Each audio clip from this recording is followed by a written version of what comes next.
রাজশাহীতে পুলিশের পোশাক ব্যবহারে অনিয়মের অভিযোগে এক কনস্টেবলকে থানা থেকে প্রত্যাহার করা হয়েছে। সামাজিক যোগাযোগ মাধ্যম টিকটকে পুলিশের ইউনিফর্ম পরে ভিডিও প্রকাশের ঘটনায় এই সিদ্ধান্ত নিয়েছে রাজশাহী মহানগর পুলিশ আরএমপি।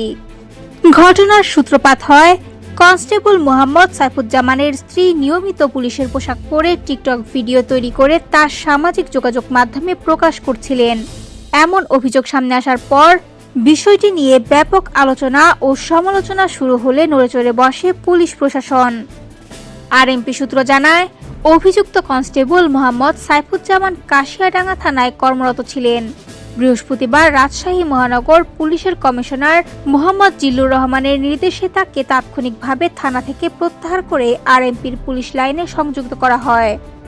কাশিয়াডাঙ্গা থানার ভারপ্রাপ্ত কর্মকর্তা ফরহাদ আলী জানান, কনস্টেবল সাইফুজ্জামান তার প্রথম স্ত্রীর সঙ্গে বিচ্ছেদের পর সীমা খাতুন নামে এক নারীকে বিয়ে করেন। সীমা খাতুনের বাড়ি কুষ্টিয়ার মিরপুরে। অভিযোগ রয়েছে, তিনি স্বামীর পুলিশের ইউনিফর্ম ব্যবহার করে নিয়মিত টিকটক ভিডিও তৈরি করতেন। বিষয়টি জানার পর পুলিশ নিজ উদ্যোগে যাচাই বাছাই করে অভিযোগের সত্যতা নিশ্চিত করে। আরএমপির মুখপাত্র গাজীউর রহমান গণমাধ্যমকে জানান, পুলিশের পোশাক শুধুমাত্র দায়িত্ব পালনের জন্য নির্ধারিত।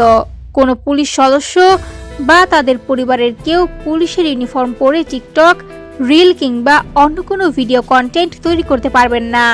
এই ধরনের কর্মকাণ্ড পুলিশের ভাবমূর্তি ক্ষুণ্ণ করে এবং জনমনে বিভ্রান্তি সৃষ্টি করে। তিনি আরো বলেন, অভিযুক্ত কনস্টেবলের স্ত্রীর ভিডিও সামাজিক যোগাযোগ মাধ্যমে ছড়িয়ে পড়ার পর পুলিশের বিরুদ্ধে নেতিবাচক মন্তব্য দেখা যায়। বিষয়টির গুরুত্ব বিবেচনায় নিয়ে কনস্টেবলকে পুলিশ লাইনে সংযুক্ত করে তদন্ত শুরু করা হয়েছে। তদন্ত শেষে প্রয়োজনীয় বিভাগীয় ব্যবস্থা নেওয়া হবে।